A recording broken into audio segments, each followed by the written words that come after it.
Bab 163 Pulau Dewata Gantung. Air terjun di sekitar Xiao Chen mengalir mundur sebentar, dan kemudian tampak tenang. Energi spiritual dari segala arah berkumpul, terkondensasi dalam gelombang air, dan menyatu dengan kabut air, membentuk serangkaian cahaya suci yang kabur. Menerobos gelombang air, Xiao Chen melompat ke pegunungan dan hutan. Selama 11 hari terakhir, dia telah memperoleh pemahaman yang mendalam, kesadaran spiritualnya semakin kental, tubuhnya menjadi lebih kuat, dan dia bergerak lebih jauh menuju tubuh harta karun legendaris. Dia merasa bahwa dia sangat dekat dengan alam transformasi tingkat ke-9. Ya, meskipun tubuh fisik dan kesadaran spiritual lebih kuat, mereka masih belum menembus alam 9 surga. Dataran batas besar, yang legendaris telah memblokir bagian depan, sehingga sulit untuk ditembus dalam sekali jalan. Ada 5 alam transformasi, kesadaran, penguasaan langit, nirwana, dan keabadian. Setiap alam dibagi menjadi 9 surga. Setiap kali Anda naik ke surga di alam tertentu, itu seperti mendaki dari gunung yang lebih pendek ke alam yang lebih tinggi satu.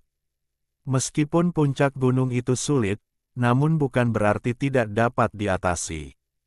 Setiap kali Anda membuat terobosan, Anda dapat merasakan peningkatan pesat dalam kultivasi Anda.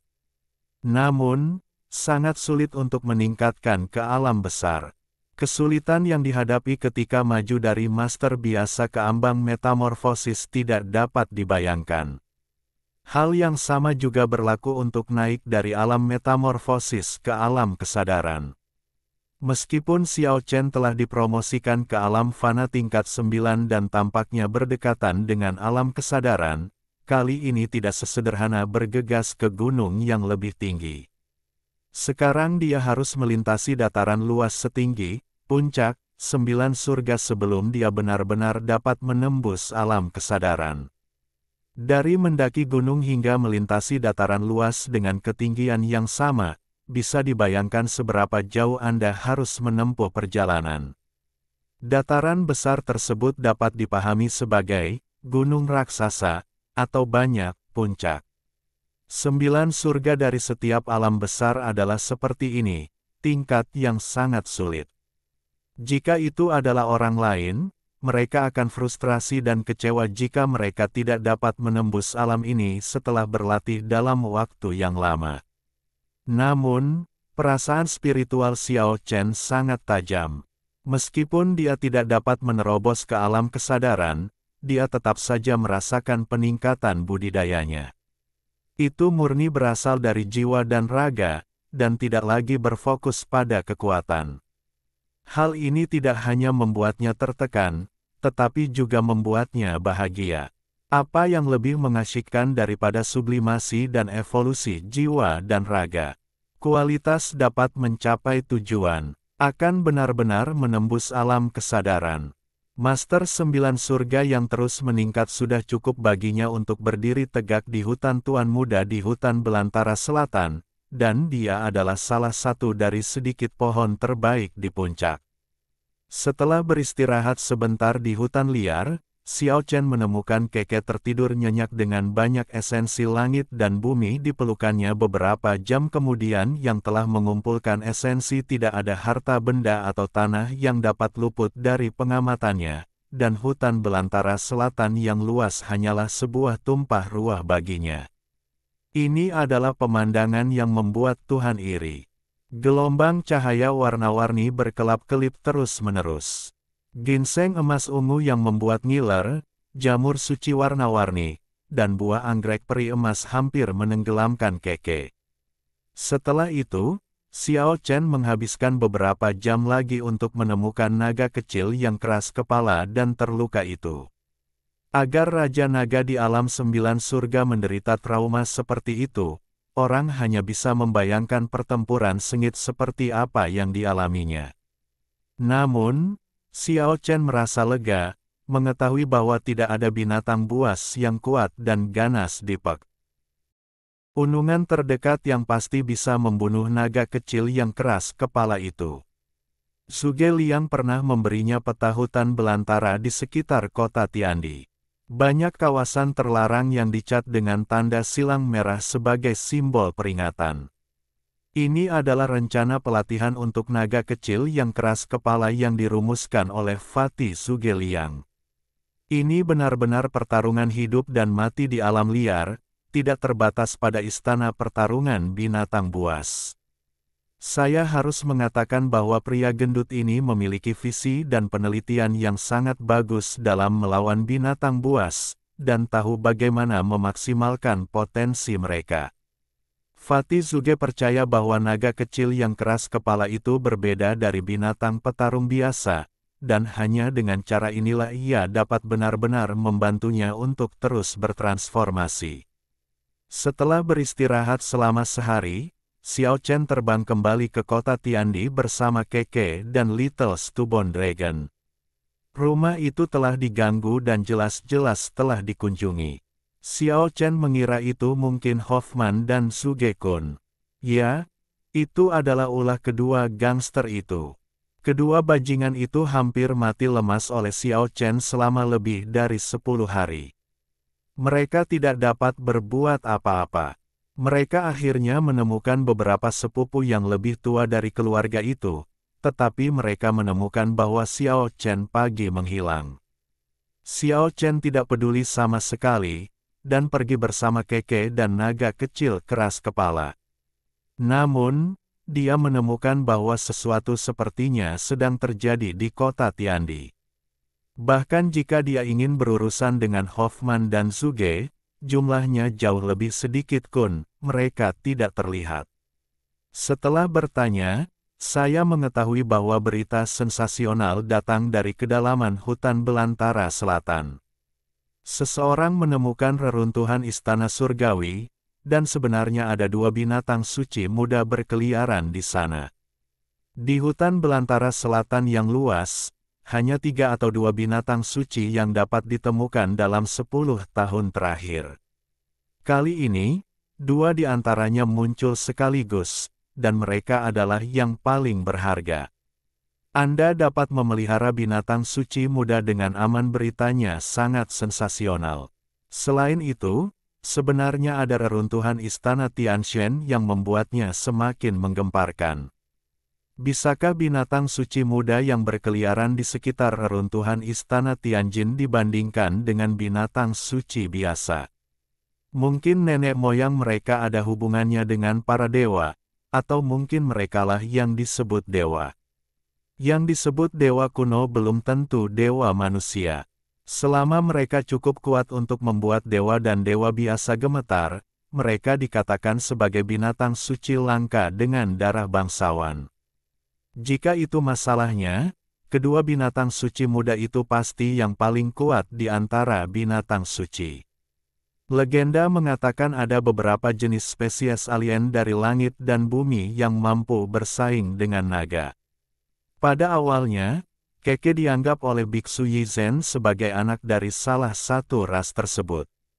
Jika kedua binatang suci muda itu benar-benar seperti ini, jika mereka bisa ditundukkan, masa depan tidak akan terbayangkan. Ras terkuat, hanya memikirkannya saja sudah membuat darah orang mendidih. Banyak kekuatan besar di hutan belantara selatan telah mengambil tindakan, dan beberapa tuan yang lebih tua tidak bisa duduk diam. Banyak anak muda yang mengikuti tuan di keluarga mereka. Banyak master dari tempat lain yang datang untuk berpartisipasi dalam kompetisi pertarungan binatang juga pergi ke pegunungan sejuta jauh di hutan belantara selatan. Tidak ada keraguan bahwa banyak orang akan mati karenanya, dan mungkin darah akan menodai pegunungan tandus menjadi merah. Anda harus tahu bahwa ketika kapal Dewa Naga leluhur kembali, hal itu memicu pertempuran berdarah yang berlangsung selama beberapa bulan. Pantai di laut hutan belantara selatan diwarnai merah dengan darah. Ketika Xiao Chen kembali beberapa bulan kemudian, masih ada orang di dalamnya pantai. Terjadi pertempuran sengit. Pulau Naga memiliki kekuatan dewa terlarang, dan tuan yang lebih tua tidak berani mendarat secara langsung. Namun, reruntuhan kuil Zongtian hutan belantara selatan tidak memiliki batasan seperti itu, dan banyak tuan segera bergegas menyerang. Tentu saja, hal ini dapat menarik beberapa makhluk abadi untuk melarikan diri. Reruntuhan istana Tianshan juga menjadi alasan utama. Ayo pergi dan ikut bersenang-senang. Kita ikuti saja di belakang. Yang penting menonton pertunjukannya, bukan berpartisipasi. Hampir semua generasi muda di kota Tiandi melarikan diri akan banyak hal menakjubkan terjadi. Targetnya berada jauh di dalam hutan belantara selatan. Tidak perlu bertanya kepada siapapun, jelas ada jejak yang tertinggal di jalan ke arah itu.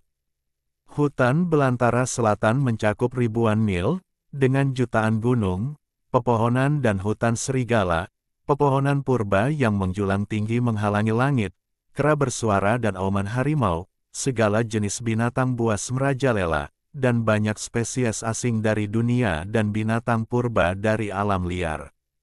Xiao Chen berjalan dengan santai di pegunungan primitif.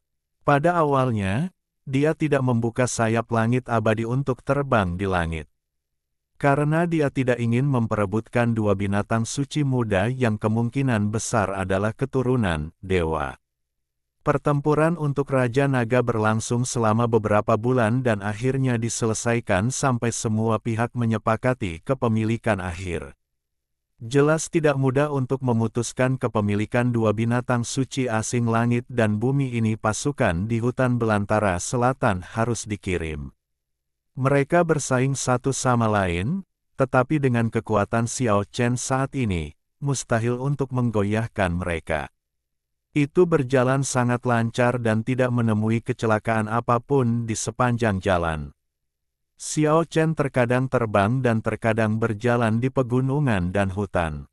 Setelah beberapa hari, dia memasuki kedalaman hutan belantara. Tentu saja, yang disebut dalam secara relatif hanya berjarak 2000 mil dari kota Tiandi. Tidak mungkin untuk benar-benar memasuki kawasan terlarang yang legendaris. Pohon-pohon purba menjulang tinggi, setiap pohon tua tingginya ratusan meter, menghalangi langit dan sinar matahari. Ada juga tanaman merambat setebal tangki air, yang cukup untuk membungkus separuh puncak gunung. Tidak ada jejak manusia sama sekali pada hari-hari biasa. Reruntuhan istana Tianshan mulai terlihat. Sebuah pecahan batu besar berdiri di hutan belantara, dengan beberapa karakter kuno yang sangat kuat terukir di atasnya. Setiap pukulan tampaknya telah melintasi ruang dan waktu, dan itu adalah nafas yang telah terakumulasi selama bertahun-tahun tanpa akhir. Sayangnya, Xiao Chen tidak mengenali kata-kata itu sama sekali, tetapi dia yakin kata-kata itu pasti berasal dari era yang sama dengan kata-kata di rantai hitam yang mengunci kura-kura kecil bercangkang putih. Hurufnya persis sama dan kuno teks suci. Saat kami sampai di kawasan ini, kami dapat melihat dengan jelas ada sosok-sosok yang bergerak dari waktu ke waktu di dalam hutan purba, menandakan bahwa kami sudah sangat dekat dengan tujuan kami. Setelah mendaki beberapa gunung, Xiao Chen akhirnya sampai di tempat tujuannya. Pemandangan di depannya mengejutkannya. Sebuah pulau diam-diam melayang di udara. Meskipun ukurannya hanya 5 atau 6 km persegi, pulau itu tiba-tiba tergantung di pegunungan primitif, yang tampak sangat luar biasa. Pulau berwarna abu-abu kecoklatan itu tampak seperti meteorit besar. Tidak ada kehidupan di atasnya. Letaknya tidak lebih dari 100 meter di atas tanah dan jauh lebih rendah dibandingkan pegunungan di dekatnya. Xiao Chen naik ke langit dan melihat ke bawah ke pulau yang ditangguhkan tidak jauh dari sana. Tidak ada tanaman hijau di sana, dan hanya ada reruntuhan yang sepi. Diperkirakan itu adalah istana yang megah sejak dulu istana para dewa. Tempat tinggalnya seharusnya disebut Pulau Dewata.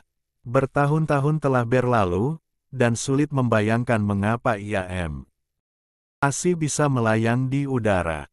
Tanah di bawah Pulau Dewata juga hancur, dan jelas telah diganggu.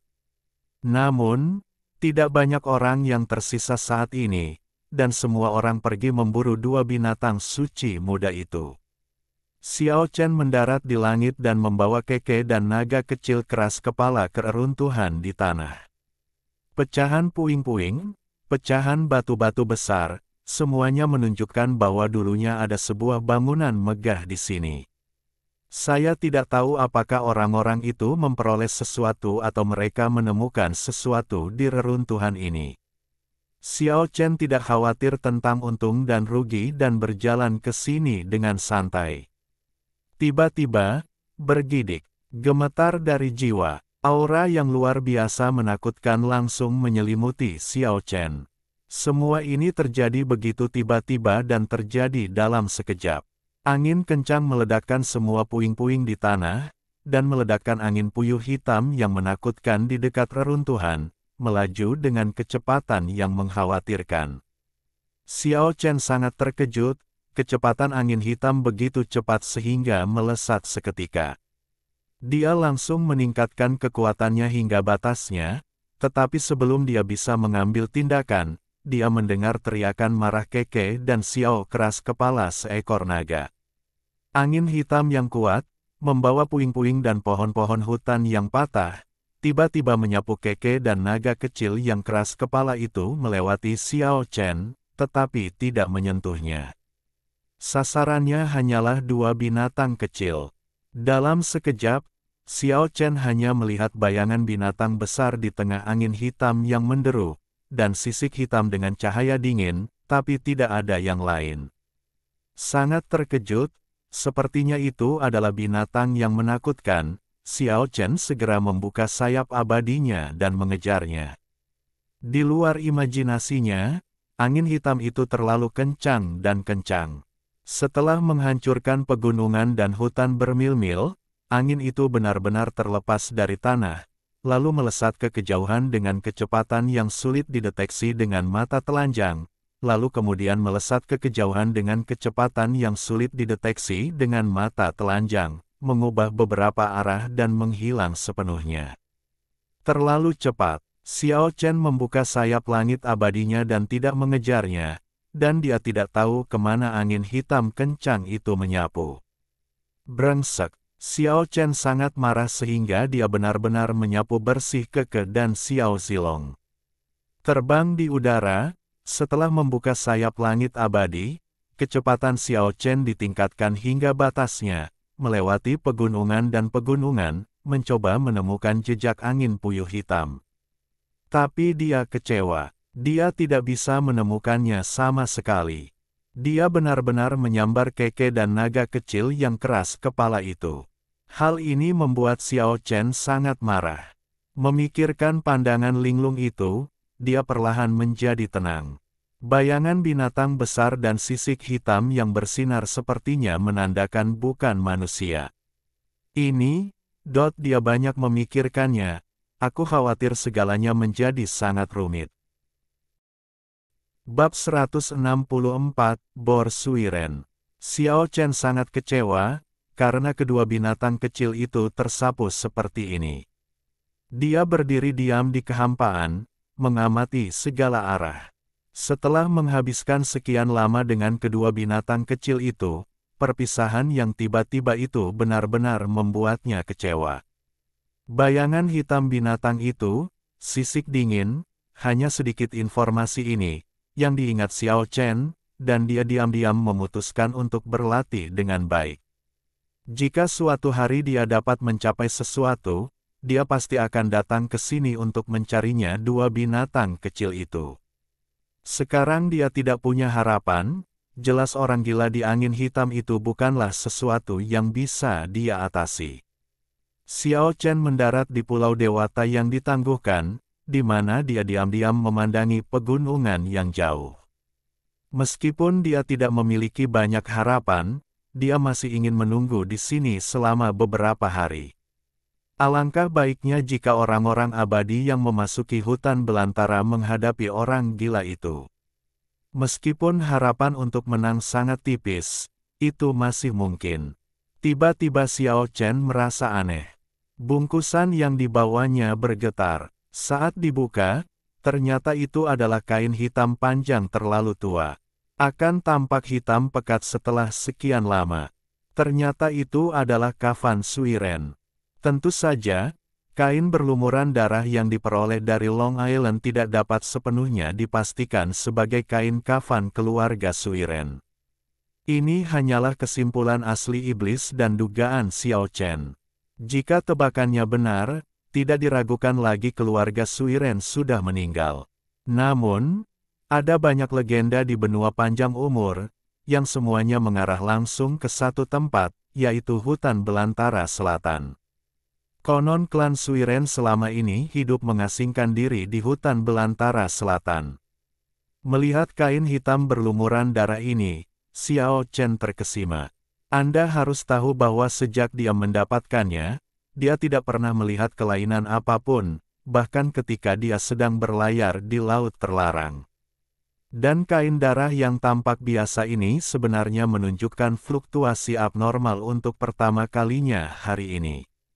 Ketika dia memegang kain darah hitam di tangannya, tiba-tiba kain itu bergerak secara otomatis tanpa angin, dan kemudian mulai bergetar dengan gemerincing, melambai di udara seperti bendera hitam besar.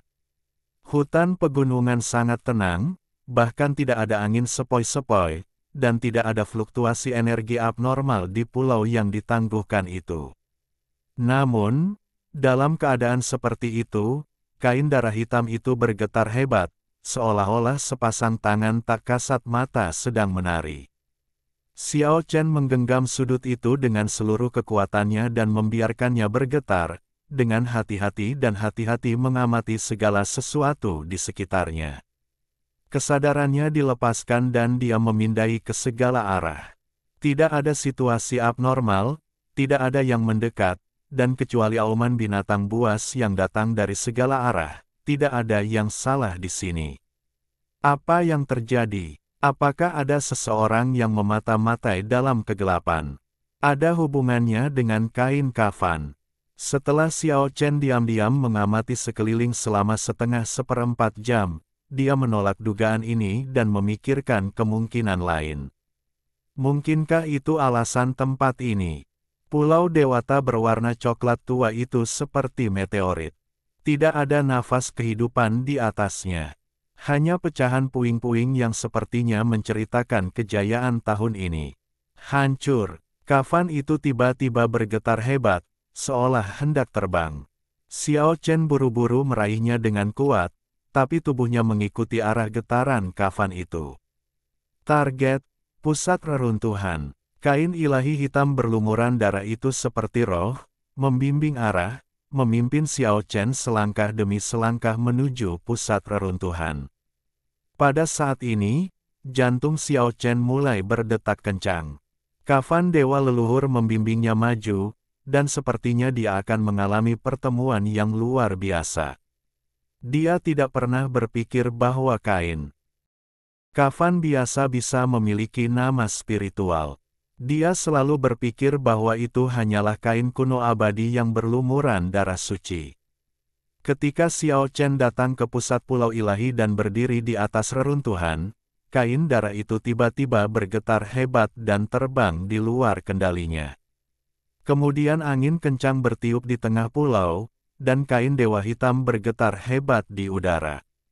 Puing-puing di reruntuhan terangkat bersama angin dan terbang ke seluruh langit. Reruntuhan telah dibersihkan. Kain hitam berlumuran darah itu diluruskan seperti lembing, mengarah langsung ke dasar reruntuhan. Fondasinya seluruhnya terbuat dari batuan pegunungan yang keras, namun telah dipoles. Bagian tepi dan sudutnya tidak disusun secara kasar, sehingga pondasi tampak tebal dan kokoh. Xiao Chen telah memutuskan bahwa pasti ada sesuatu di bawah ini. Dia hanya tidak tahu apakah ada bahaya. Setelah mengalami terlalu banyak hal, dia menjadi semakin berhati-hati, karena reruntuhan kuno seperti ini adalah yang paling rawan terhadap hal-hal jahat. Setelah mengalami musibah di kota mati, ia selalu merasakan ketakutan yang berkepanjangan setiap kali melihat kastil kuno dan bangunan kuno lainnya. Angin kencang melonjak, dan Xiao Chen membelah fondasi di udara. Sayap langit abadi telah dikerahkan, dan dia tertahan di kehampaan. Jika ada kelainan, dia akan mengevakuasi tempat ini sesegera mungkin. Batu-batu besar itu beterbangan, dan fondasinya retak olehnya. Tanah hitam di kedua sisinya tersapu jauh oleh gelombang energi. Namun, pada saat ini, kain dewa hitam itu bergetar lebih hebat lagi. Tiba-tiba kain itu berhenti setelah hembusan angin kencang, dan kemudian jatuh dengan cepat seolah-olah beratnya lebih dari 1000 kilogram. Ia tenggelam begitu saja di antara bebatuan dan menutupi fondasinya. Setelah menonton dengan tenang beberapa saat, Xiao Chen tidak menyadari ada yang salah. Dia mendarat di depan kain dewa dan meraihnya. Dengan suara tabrakan, kain dewa hitam berlumuran darah membungkus potongan batu dari fondasinya.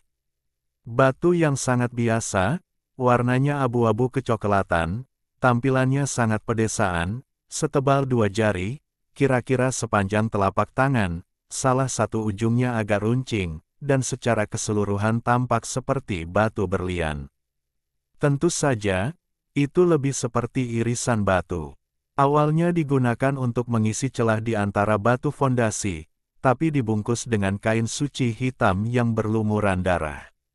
Xiao Chen tidak memperhatikan, mengira ada sesuatu yang tersembunyi di bawah fondasi, tetapi setelah membuka batu itu, dia tidak menemukan apapun.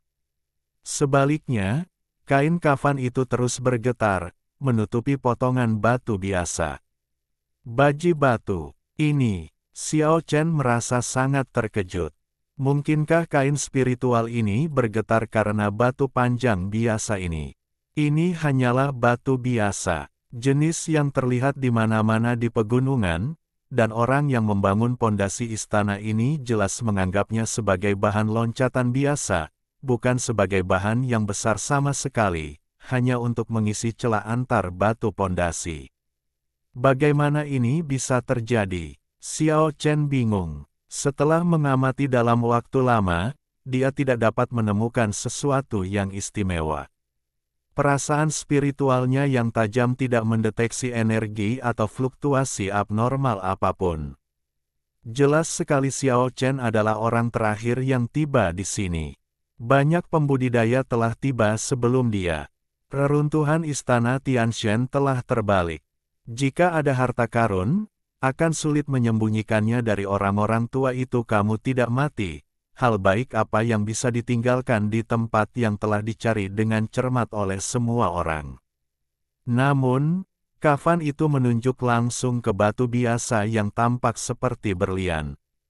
Bahkan jika itu adalah batu biasa, Xiao Chen tidak dapat mengembalikannya menjadi batu biasa. Sambil memegangnya di tanganku, aku membaliknya dan melihatnya.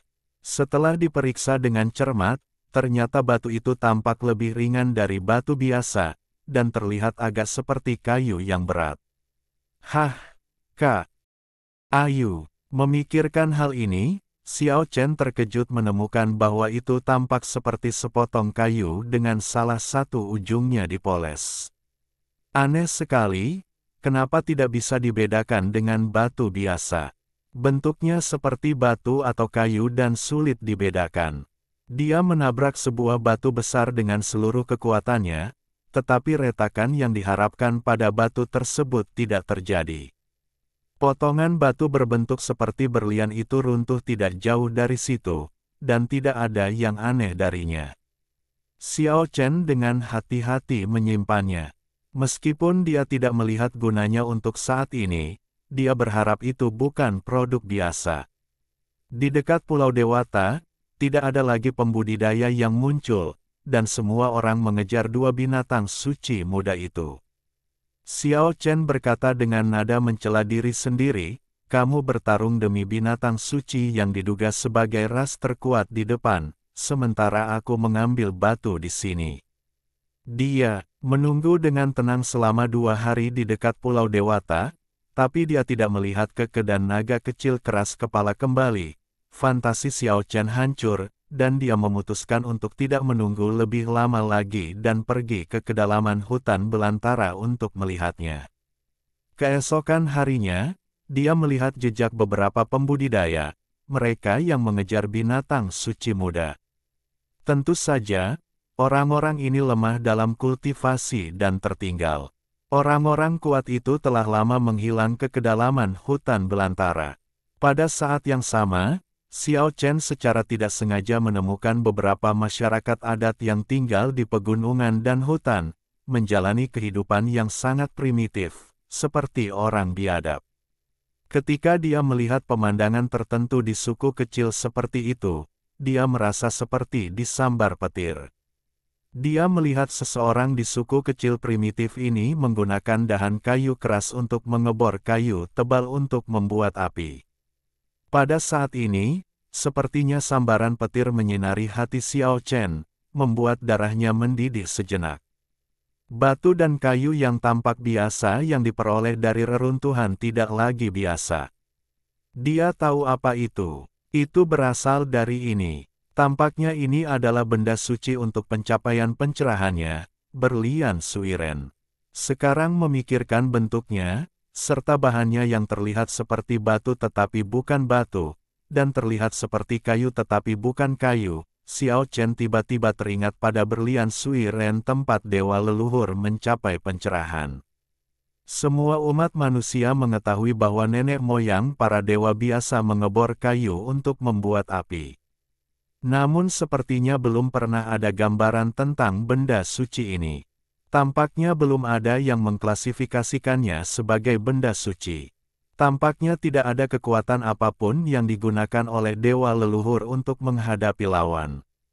Tapi ini adalah artefak yang luar biasa. Ketika Xiao Chen dalam keadaan naik turun dan sulit untuk tenang, semburan auman naga datang dari dalam pegunungan primitif. Itu adalah naga kecil yang keras kepala. Xiao Chen sangat terkejut sehingga dia membuka sayap langit abadi dan bergegas maju secepat kilat. Di hutan primitif yang menutupi langit dan matahari, auman naga bergema. Tepat di depan, Xiao Chen dengan cepat bergegas melewati pegunungan dan hutan dan bergegas ke sana. Saya melihat naga kecil yang keras kepala dan keke dalam keadaan selamat dan sehat.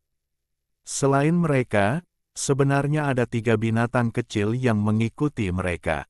Kepala naga leluhur dan ekor naga leluhur semuanya bersisik dan bersinar dengan cahaya ilahi. Ternyata itu adalah Raja Naga Kecil berkepala 3. Tapi ketiga Raja Naga Kecil ini jelas bukan yang pernah dilihat Xiao Chen di Pulau Naga.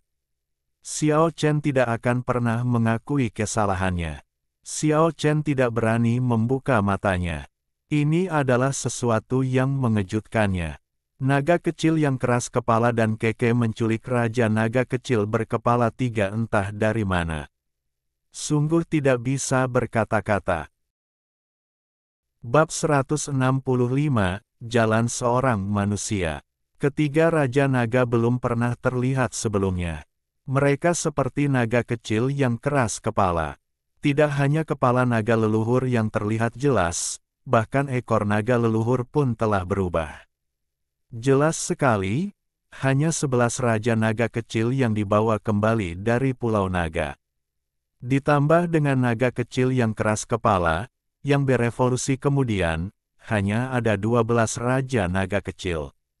Xiao Chen bingung, tapi dalam sekejap dia mengerti apa yang sedang terjadi. Legenda mengatakan bahwa mungkin ada beberapa naga liar purba yang hidup mengasingkan diri di bagian terdalam hutan belantara selatan. Mereka lolos dari segel Pulau Naga dan menjadi Raja Klan Naga. Sekarang nampaknya legenda itu mungkin benar. Terlepas dari apakah raja-raja itu masih hidup, mereka pasti meninggalkan garis keturunan, dan itu adalah garis keturunan yang sangat mulia. Asal-usul ketiga Raja Naga kecil ini sangat besar. Dalam arti tertentu, mereka bahkan lebih tinggi dari Raja Naga kecil di Pulau Naga. Hal pertama yang dipikirkan Xiao Chen adalah menganggapnya sebagai miliknya. Akan sulit untuk memahaminya tanpa melalui serangkaian peristiwa. Kedua binatang suci muda yang disayangi itu telah dipukuli hingga berdarah-darah oleh para pembudidaya dan mereka bertarung satu sama lain dengan gila-gilaan. Belum lagi ketiganya, idenya bagus, tetapi terlalu sulit untuk benar-benar melakukannya. Xiao Chen jelas merasakan permusuhan dari tiga raja naga kecil. Kekuatan naga yang kuat begitu menakutkan sehingga binatang di dekatnya tidak berani mengaum, dan hutan menjadi sunyi. Raja naga kecil berkepala tiga meraung ke arah Keke dan naga kecil yang keras kepala, menunjukkan permusuhan dan niat bertarung yang dalam. Kemudian mereka bertiga saling memandang dengan bermusuhan dan bergegas ke hutan primitif di tiga arah. Kecepatannya secepat kilat, meninggalkan tiga bayangan di hutan purba dan menghilang dalam sekejap mata. Sepertinya mereka baru saja diperintahkan untuk mengirim dua binatang kecil, dan sekarang mereka pergi tanpa penyesalan. Meskipun dia merasa menyesal, Xiao Chen tidak punya pilihan selain melakukannya. Asal-usul Raja Naga berkepala tiga itu sangat tidak biasa sehingga dia tidak ingin mendapat masalah. Saat ini, Xiao Chen sudah menebak secara kasar siapa yang menculik Keke dan naga keras kepala kecil. Mengenai kepergian Raja Naga kecil berkepala tiga, Keke dan naga kecil yang keras kepala tidak memperhatikan, malah terus melihat ke arah yang berlawanan. Binatang kecil seputih salju itu tampak sangat lucu, tampak ketakutan, ia menciutkan lehernya dan menunjukkan ekspresi ketakutan yang jarang terjadi. Ia melihat ke belakang secara diam-diam. Naga kecil yang keras kepala itu juga memiliki ekspresi aneh di wajahnya, menoleh ke belakang dari waktu ke waktu, seolah-olah dia tahu seseorang sedang memperhatikan mereka tidak jauh dari situ. Memikirkan angin hitam yang ganas, bayangan binatang yang tinggi, dan sisik hitam yang berkilauan, Xiao Chen tahu persis siapa orang itu, jadi dia tidak bertanya lagi saat ini. Karena tidak ingin menimbulkan masalah, dia segera pergi bersama kedua binatang kecil itu. Baru setelah dia berada 100 mil jauhnya, kedua binatang kecil itu menjadi santai dan kembali ke keadaan semula. Perasaan spiritual dari binatang suci itu adalah yang paling tajam. Xiao Chen tahu bahwa keberadaan tak tersentuh di belakangnya telah benar-benar hilang. Apa yang terjadi? Baru sekarang Xiao Chen mulai bertanya. Keke segera mulai membuat gerakan mengoceh, terlihat sangat bersemangat. Xiao Chen menghabiskan waktu lama untuk memahami bahwa ekspresi binatang kecil itu sangat menarik. Jika Anda memahaminya menurut pemikirannya, itu adalah iblis besar, iblis super besar. Seolah ekspresinya tidak jelas, Keke menari dan menggambarkannya seolah-olah itu adalah keberat. Aan jahat yang dapat menyebabkan bencana besar. Naga kecil yang keras kepala itu bertingkah aneh, sepertinya sedang memikirkan sesuatu. Tidak peduli bagaimana Xiao Chen bertanya, dia tetap diam. Xiao Chen tidak punya pilihan selain mengetahui situasinya dari Keke, dan informasi yang didapatnya membuatnya merasa sedikit terkejut. Binatang kecil seputih salju memberitahunya bahwa Raja Iblis Super itu sangat kuat. Dia telah mengancamnya beberapa kali dalam 2 hari terakhir, dan bahkan dengan keras mengajari naga kecil yang keras kepala itu bajingan yang penuh kebencian. Keke dengan marah mengeluhkan keluhannya dan terus memberi isyarat. Iblis besar bisa terbang dan membawa mereka ke tempat yang sangat jauh. Dia memasuki hutan yang bersinar dengan sinar matahari. Ada banyak esensi spiritual langit dan bumi yang membuat binatang seputih salju itu ngiler. Terjadilah pertempuran sengit. Keke melumpuhkan Raja Naga berkepala tiga tanpa ketegangan apapun, tetapi ia dipenjarakan oleh iblis besar lagi. Naga kecil yang keras kepala itu masing-masing bertarung dengan tiga Raja Naga kecil dalam pertempuran mematikan. Keempat naga kecil itu hampir terluka parah dan sekarat, tapi mereka dibunuh oleh iblis besar. Iblis disembuhkan dengan cara yang tidak bisa dijelaskan. Iblis besar memberi pelajaran berat kepada 5 binatang kecil itu, dan akhirnya mengirim 2 dari mereka kembali, dan juga membiarkan ketiga raja naga kecil itu bertemu satu sama lain untuk jalan-jalan. Setengah hari kemudian, Xiao Chen membawa kedua binatang kecil itu kembali ke reruntuhan istana Tianshan. Bor Suiren ditemukan di sini. Ini adalah penemuan yang mengejutkan. Namun, kedua binatang kecil itu tidak tertarik padanya, dan segera mereka bergegas menuju hutan primitif. Naga kecil yang keras kepala itu pergi bertarung dengan sengit untuk menemukan binatang buas itu, sementara Keke pergi mencari esensi spiritual langit dan bumi. Angin sepoi-sepoi bertiup lembut, dan terdengar suara gemerisik dari hutan tua primitif. Xiao Chen tidak menemukan apapun di Pulau Dewa, jadi dia datang ke reruntuhan di tanah dan mencari dengan santai. Pada saat ini, perasaan spiritualnya yang tajam menangkap sinar niat membunuh yang dingin. Diam-diam, sesosok tubuh datang ke reruntuhan seperti hantu. Seluruh sosok itu tampak halus seperti bayangan, berdiri di sana dengan tenang. Pada saat yang sama, nafas aneh beriak di udara, dan kabut abu-abu melayang masuk. Sesosok muncul di tengah, melayang di udara. Hanya 2 cahaya dingin dari matanya yang menembus kabut abu-abu, menatap dengan dingin Xiao Chen. Dalam sekejap, 2 aura pembunuh melonjak di hutan, dan 2 sosok yang seluruh tubuhnya ditutupi oleh cahaya cian kabur perlahan melangkah maju. Mereka berempat menjebak Xiao Chen di reruntuhan dari udara dan tanah. Tekanan besar menyelimutinya dalam sekejap, dan Xiao Chen terkejut. Ini adalah aura yang sangat menakutkan, dan sebuah domain telah menutupi ruang ini, menekannya. Tubuhnya tampak tertahan, tidak mampu melebarkan sayap langit abadi dan terbang ke langit. Keringat dingin mengalir. Xiao Chen tahu bahwa dia telah bertemu dengan seorang master. Mereka berempat adalah orang-orang yang luar biasa. Bersama-sama, mereka benar-benar membuat bidang domain untuk menutup ruang ini. Setidaknya dia saat ini tidak ada kemampuan seperti itu. Sinar kematian menyapu dari kabut di langit, secepat kilat, dan menyapu Xiao Chen tanpa membiarkannya melakukan gerakan yang tidak perlu. Jejak darah tumpah dari sudut mulutnya, dan dia terluka dalam satu pukulan. Jelas sekali bahwa para guru spiritual di udara harus mengungguli dia dalam kultivasi, dan dia tidak mampu bersaing dengan mereka. 3 orang di tanah telah mengelilinginya. Orang dalam bayangan itu halus dan tampak tidak terlihat. 2 orang lainnya dikelilingi oleh energi hijau, dan juga sulit untuk melihat penampilan mereka yang sebenarnya. Pria dalam bayangan itu melambaikan telapak tangannya dan memukul Xiao Chen. Energi spiritual di udara sepertinya telah terkuras, dan kemudian semua energi tiba-tiba datang ke sisi Xiao Chen. Kekuatan, boom, Kuang Ba ada di mana-mana, tidak membiarkan Xiao Chen menghindar, dan langsung meledakkannya, menyebabkan dia memuntahkan darah.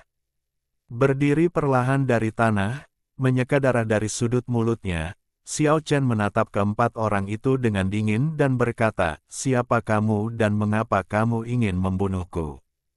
Kamu pantas mati." Orang dalam kabut abu-abu di atasmu, dia berkata dengan dingin. "Jaga dirimu perlahan." 2 orang di tanah yang diselimuti energi hijau melangkah maju bersama dan mengambil tindakan pada saat yang bersamaan. Meskipun dia tidak bisa terbang ke langit dan dipenjara di medan khusus ini, Xiao Chen masih bisa mengambil tindakan, seperti melompat ke kolam lumpur. Xiao Chen berjuang untuk menghindar, dan pada saat yang sama, 4 gaya ledakan utama Sansu ditembakkan dengan keras, seberkas cahaya menyilaukan langsung terkoyak. Namun, dalam menghadapi kekuatan absolut, tidak peduli betapa indah dan misteriusnya kekuatan magis, sulit untuk dilawan. Tingkat budidaya musuh jauh lebih tinggi daripada Xiao Chen, dan dua sinar cahaya Qian yang berpotongan langsung menjatuhkan Xiao Chen. Muntah darah lagi, Xiao Chen merasa organ dalamnya hancur dan seluruh tubuhnya merasakan sakit yang luar biasa. Budidaya mereka berempat melampaui dirinya, dan mereka sepertinya tidak ingin segera mengakhiri hidupnya. Xiao Chen tidak bisa menahan 4 master kultivasi yang menyerangnya. Keempat musuh itu pasti berada di alam pengetahuan dan kepemilikan, jadi tidak sulit untuk membunuhnya. Orang di tanah yang selalu berada dalam bayang-bayang benar-benar seperti hantu. Dia bergerak diam-diam dan tiba-tiba muncul di depan Xiao Chen seperti hantu. Malu, benar-benar memalukan. Xiao Chen merasakan darahnya melonjak. Bukan hanya tubuhnya yang terluka, tetapi yang lebih penting, dia dipukuli dengan sangat parah. Sosok dalam kabut abu-abu di langit, cahaya dingin di matanya seperti dua pedang tajam, sosoknya bersinar, dan dia muncul di depan Xiao Chen seperti cahaya dan kilat, dan dia menatap ke bawah. Meskipun Xiao Chen mencoba yang terbaik untuk menghindar, dan 4 kekacauan balasan utama Sansu bergerak ke atas, dia masih tidak bisa menahannya. Teknik spiritual yang kuat berubah menjadi cahaya energi untuk melindungi kaki kanan pria itu, langsung menerobos penyumbatan Xiao Chen dan menendangnya dengan ganas.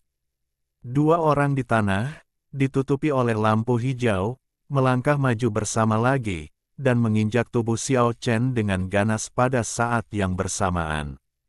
Retak, dan retak, mengeluarkan dua suara yang tajam, dan mereka menghancurkan lengan Xiao Chen dengan kekuatan yang besar.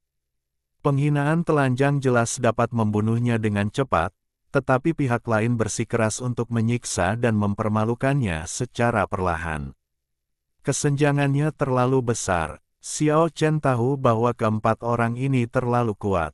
Mereka tidak setingkat dengannya. Setidaknya, mereka adalah penguasa alam Tibet. Sangat mustahil baginya untuk memiliki usia yang sama. Bahkan jika generasi muda memiliki kejeniusan yang tiada taraf, mustahil baginya untuk dikalahkan dengan mudah. 4 master misterius dengan tingkat pengetahuan yang tidak dapat diprediksi menempatkan Xiao Chen dalam situasi hidup dan mati. Bang! Orang dalam bayangan di tanah melangkah maju seperti hantu dan menendang keras dada Xiao Chen. Kekuatan, lapangan, menjebak Xiao Chen yang terluka parah seperti rawa, meninggalkannya tanpa peluang sama sekali. Dengan kekuatan sekecil apapun, dia melepaskan diri dan melarikan diri. Seolah mendengar suara tulang dada patah, tubuh Xiao Chen ditendang dan terlempar ke belakang, meninggalkan jejak besar darah di udara. Penghinaan. Xiao Chen merasakan ancaman kematian dan sangat marah. Kegagalan ini disebabkan oleh perbedaan usia. Itu karena pihak lain adalah generasi yang lebih tua darinya dan telah berlatih jauh lebih lama darinya, sehingga kekuatannya jauh lebih unggul darinya. Tapi tidak mungkin. Orang dalam kabut abu-abu di langit mendarat di tanah, dan maju bersama 3 orang di tanah. 4 pasang mata bersinar dengan cahaya dingin, dan cibiran bergema di reruntuhan. Di matamu, aku sudah mati. Tidak perlu menyembunyikannya lagi. Bisakah kamu membiarkan aku melihat wajah aslimu? Biarkan aku mengerti dengan jelas. Xiao Chen berdiri dan menatap mereka dengan tenang. Kamu pikir kamu ini siapa? Kamu tidak pantas melihat wajah kami yang sebenarnya. Kamu tahu apa yang telah kamu lakukan di masa lalu. Pria dalam bayangan itu melangkah maju dan menendang keras Xiao Chen, yang dipenjara oleh orang yang semakin berkuasa, lapangan. Kemudian dia mengambil langkah 7 atau 8 meter dan menginjak salah satu lengan Xiao Chen dengan keras. Suara, retak. Tulang patah keluar. Kemudian, kedua pria yang diselimuti cahaya Qian juga melangkah maju bersama, meraih Xiao Chen, dan menyerang pada saat yang sama, mematahkan tulang belikatnya dengan 2 klik menyebabkan lengannya terkulai lemah. Nak, kami akan membunuhmu semudah menghancurkan kutu busuk. Mereka berdua menamparnya dengan keras. Xiao Chen memuntahkan seteguk darah dan mencibir, jadi kamu berasal dari keluarga sampah. Hari ini aku akan membalaskan dendam anak-anakmu yang dipermalukan. Hal-hal yang tidak tahu malu, jika aku tidak salah, kamu semua berusia 40 tahun. Kamu adalah pria parubaya di atas 20 tahun. Tingkat kultivasi Anda hanya pada tingkat kesadaran.